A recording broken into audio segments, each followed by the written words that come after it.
We started this edition with breaking news now coming in from the port city in Iran, Bandar Abbas, where we give it to understand an explosion that took place a short while back. 520 people have been injured.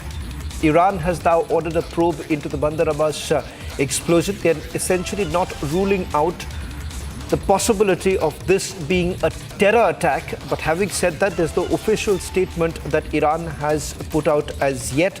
In fact, some statements have come in from the companies that have been operating from the Shahid Rajaei port, and they say that it has no connection to refineries, fuel tanks, distribution complexes and oil pipelines that have been related to this company. In fact, let me just tell you where this explosion has taken place and the significance of this very place where the blast has actually taken place, because it is not very far away from certain other ports cities. And it's important to point out here that the explosion that has basically taken place, they're basically looking at whether at all there is any terror link. First, Iran's Shahid Rajaei port to Gwadar in Pakistan is roughly about 884 kilometers away.